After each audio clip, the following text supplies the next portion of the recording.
Tepat dalam waktu, Anda tahu Anda telah membuat keputusan yang bijak. Buruk Airlines.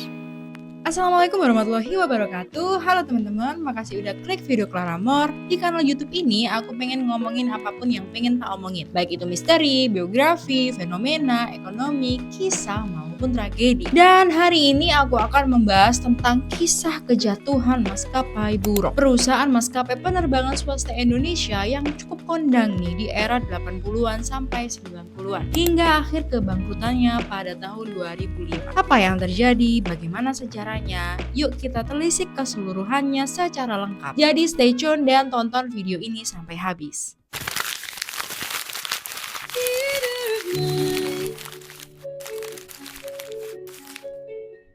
Di tengah geliat pembangunan Indonesia pada era 1970-an, sebuah maskapai penerbangan swasta bernama Buruk Indonesia Airlines mulai mengepakkan sayapnya. Didirikan pada tahun 1970 oleh Jerry A. Sumendap, seorang pengusaha kayu asal Manado, Sulawesi Utara. Nama maskapai Buruk diambil dari istilah buruk, yakni makhluk dalam ajaran Islam yang diyakini sebagai kendaraan Nabi Muhammad SAW saat Isra Mi'raj. Dengan nama yang penuh harapan itu, Jeffrey Sumendap bercita-cita agar maskapainya menjadi yang tercepat dalam perkembangan usaha maupun ketepatan waktu penerbangan. Awalnya, Buruk ini didirikan untuk mendukung konektivitas karyawan perusahaan kayu milik Jerry Sumendap, yakni PT Pordisa. Namun, seiring waktu, Buruk justru berkembang pesat dan menjadi pemain penting dalam industri penerbangan domestik. Mereka dikenal karena fokus pada rute-rute di Indonesia bagian timur, membuka akses ke daerah-daerah yang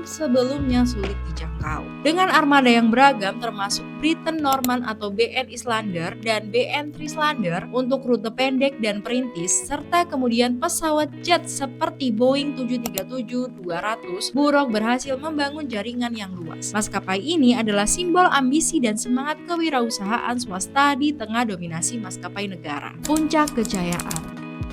Masa kejayaan Buruk Indonesia Airlines dapat dilihat pada periode 1980-an hingga pertengahan 1990-an. Selama periode ini, Buruk ini berhasil membangun reputasi sebagai salah satu maskapai yang paling on time nih di Indonesia. Ketepatan waktu ini menjadi nilai jual utama mereka, menarik banyak penumpang, terutama para pebisnis dan wisatawan yang mengutamakan efisiensi waktu. Buruk aktif memperluas jaringannya ke berbagai kota di seluruh Nusantara. Mereka mengoperasikan puluhan pesawat, melayani lebih dari 10 tujuan dan menjadi pilihan favorit bagi banyak penumpang yang bepergian di dalam negeri. Dengan desain khas berwarna hijau toska yang menghiasi langit, pesawat-pesawat Buruk menjadi pemandangan yang akrab di berbagai bandara. Mereka juga mendirikan anak perusahaan yakni Bali Air pada tahun 1972 yang fokus pada penerbangan perintis dan jarak pendek, menunjukkan ambisi ekspansi mereka. Pada puncaknya, Buruk adalah maskapai swasta yang disegani, mampu bersaing dengan maskapai milik negara dan menjadi pemain kunci dalam pertumbuhan konektivitas udara di Indonesia. Mereka berkontribusi pada pembangunan ekonomi regional dan mobilitas masyarakat, terutama di wilayah-wilayah yang kurang terlayani oleh maskapai besar lainnya. Namun, di balik reputasi dan kejayaannya ini, benih-benih kerapuhan ini mulai tumbuh tak terlihat oleh mata yang terbuai oleh kesuksesan. Awal keretakan.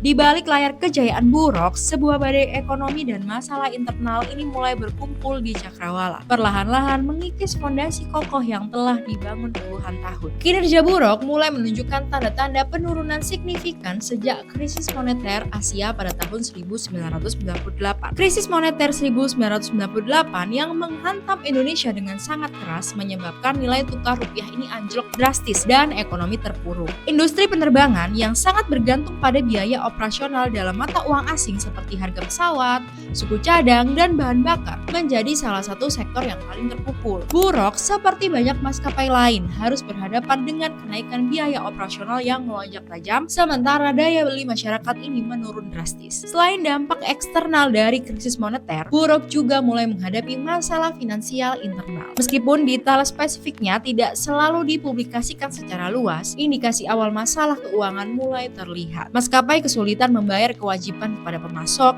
dan yang paling menyakitkan nih, mulai menunggak gaji dan pesangon karyawan. Hal ini menunjukkan adanya tekanan likuiditas yang parah. Keputusan bisnis yang mungkin kurang tepat atau kurang adaptif dalam menghadapi perubahan landscape ekonomi juga menjadi salah satu penyebab kejatuhan maskapai ini. Tipikal orang Indonesia zaman dulu, kalau udah berhasil dikit itu nggak mau tuh dievaluasi atau introspeksi diri. Sekalinya ada perubahan zaman, selesai udah. Kalau dikasih saran sama yang lebih muda itu bilangnya gini, kamu anak kecil atau apa? Efisiensi terpaksa ditempuh dengan mengurangi jumlah pesawat, pilot, serta co-pilot. Sebuah langkah yang menunjukkan upaya bertahan namun juga sinyal adanya kesulitan yang serius. Pada titik ini, Buruk diibaratkan kapal karam yang menunggu waktu untuk tenggelam. Keretakan ini semakin melebar karena serangkaian kesalahan strategis dan keterlambatan adaptasi yang fatal, yang membuat Buruk ini semakin tertinggal dari para pesaingnya. Yang pertama, kegagalan dalam menghadapi liberalisasi industri penerbangan pasca reformasi. Setelah krisis moneter dan bergulirnya era reformasi, industri penerbangan Indonesia mengalami deregulasi besar-besaran. Banyak maskapai baru ini bermunculan, terutama maskapai berbiaya rendah atau LCC seperti Lion Air, Batavia Air, dan Sriwijaya Air yang menawarkan tiket dengan harga sangat kompetitif. Maskapai-maskapai baru ini memanfaatkan momentum dengan armada baru dan model bisnis yang lebih ramping. Buruk dengan model bisnisnya yang mungkin belum sepenuhnya beradaptasi dengan era LCC atau low cost carrier atau maskapai berbiaya rendah, kesulitan bersaing di pasar yang semakin ramai dan sensitif harga. Mereka tidak mampu melakukan efisiensi secepat pesaing baru yang lebih agresif. Yang kedua, yakni keterlambatan dalam modernisasi armada. Sementara pesaing baru berinvestasi pada pesawat-pesawat yang lebih modern dan efisien bahan bakar, Buruk ini masih mengandalkan armada yang menua, seperti Boeing 737-200. Pesawat yang lebih tua cenderung memiliki biaya operasional dan perawatan yang lebih tinggi, serta efisiensi bahan bakar yang lebih rendah. Ini semakin menggerus margin keuntungan Buruk di tengah persaingan harga yang ketat. Yang ketiga, yakni masalah perawatan dan keselamatan. Meskipun Buruk ini dikenal dengan ketepatan waktu, beberapa insiden kecelakaan di masa lalu, meskipun tidak terlalu fatal, dapat mempengaruhi kepercayaan publik. Laporan-laporan mengenai fastening pesawat yang melebihi masa pakainya tanpa penggantian selama perawatan menunjukkan adanya potensi masalah dalam standar perawatan yang dapat menjadi kekhawatiran besar di industri penerbangan. Keempat, kurangnya inovasi dan strategi pemasaran yang efektif. Di tengah persaingan yang ketat, Buruk gagal menghadirkan inovasi yang menarik bagi konsumen atau strategi pemasaran yang efektif untuk mempertahankan pangsa pasar. Mereka terlalu mengandalkan reputasi masa lalu tanpa berinvestasi cukup pada pengembangan produk dan layanan baru yang relevan dengan tren pasar. Krisis yang memuncak. Akibat kombinasi krisis moneter, masalah internal, serta persaingan yang ketat dan keterlambatan adaptasi, Buruk mengalami penurunan kinerja yang dramatis. Laporan keuangan ini mencatat kerugian yang terus-menerus dan utang yang membengkak. Pada tahun-tahun terakhir operasionalnya, armada pesawat Buruk ini semakin menyusut. Dari puluhan pesawat pada masa kejayaannya, menjelang akhir hayatnya, Buruk ini hanya menyisakan satu buah pesawat Boeing B737-200. Ini adalah indikasi jelas dari tekanan finansial yang luar biasa. Krisis ini tidak hanya berdampak pada finansial, tetapi juga pada moral karyawan. Tunggakan gaji dan pesangon menjadi masalah yang tak kunjung usai, memicu ketidakpuasan dan hilangnya semangat kerja.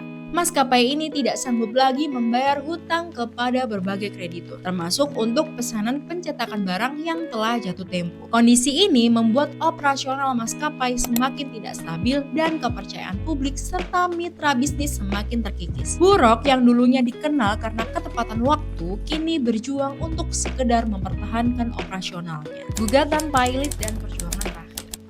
Setelah berjuang selama beberapa tahun dalam kondisi finansial yang memburuk, Buruk Indonesia Airlines memasuki babak paling krusial dalam sejarahnya, yakni perjuangan melawan kepailitan. Pada akhirnya, maskapai ini tidak sanggup lagi memenuhi kewajiban finansialnya. Maskapai ini menghadapi gugatan dari kreditur yang menuntut pembayaran hutang. Salah satu kasus yang tercatat adalah ketidakmampuan maskapai membayar hutang pada PD Sinarjaya Offset sebesar 1,04 miliar atas pesanan pencetakan barang yang telah jatuh tempo. Gugatan-gugatan semacam ini menjadi pemicu bagi proses hukum yang mengarah pada kepailitan. Dalam kondisi ini, Buruk ibarat kapal karam yang menuju waktu untuk tenggelam. Berbagai strategi efisiensi ini telah ditempuh, termasuk seperti mengurangi pesawat, co-pilot, juga pilot ya. Tidak cukup untuk menyelamatkan perusahaan dari jurang kehancuran. Tekanan yang semakin kuat baik dari sisi operasional maupun finansial membuat maskapai ini tidak dapat lagi melanjutkan penerbangannya secara berkelanjutan. Titik akhir dari perjalanan panjang buruk Indonesia Airlines ini tiba pada tanggal 25 Juli 2005. Pada tanggal tersebut, Pengadilan Niaga Jakarta Pusat secara resmi mengesahkan sertifikat pilot untuk Buruk. Putusan ini menandai akhir dari operasional maskapai yang telah melayani langit Nusantara selama sekitar 35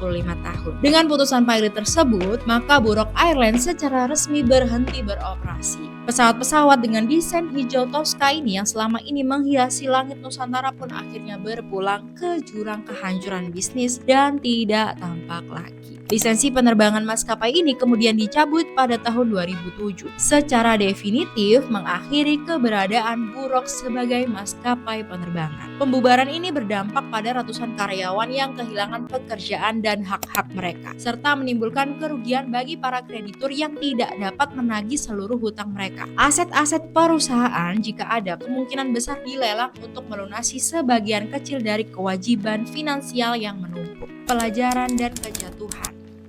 Kisah kejatuhan Buruk Indonesia Airlines adalah sebuah studi kasus yang tragis dan kompleks dalam sejarah industri penerbangan Indonesia. Ini adalah pengingat pahit tentang bagaimana sebuah perusahaan swasta yang pernah berjaya dan memiliki reputasi baik dapat runtuh jika gagal beradaptasi dengan perubahan zaman dan mengelola tantangan internal serta eksternal. Ada beberapa pelajaran berharga yang bisa dipetik dari tragedi maskapai Buruk ini. Yang pertama yakni dampak krisis ekonomi yang mendalam. Krisis ekonomi makro seperti krisis moneter 1998 dapat memiliki dampak yang menghancurkan pada industri yang sangat bergantung pada biaya dalam mata uang asing. Perusahaan harus memiliki strategi mitigasi resiko finansial yang kuat. Gak bisa bayangin deh ya, jadi dewasa di era 98. Perusahaan besar sekelas Buruk aja kedampak. Gimana yang rakyat kecil bisa-bisa makan rumput? Untung aku pasan itu masih anak-anak. Ingat euforia hebohnya aja, tapi nggak ikut pusing mikirin duit. Mudah-mudahan Indonesia nggak krisis lagi ya.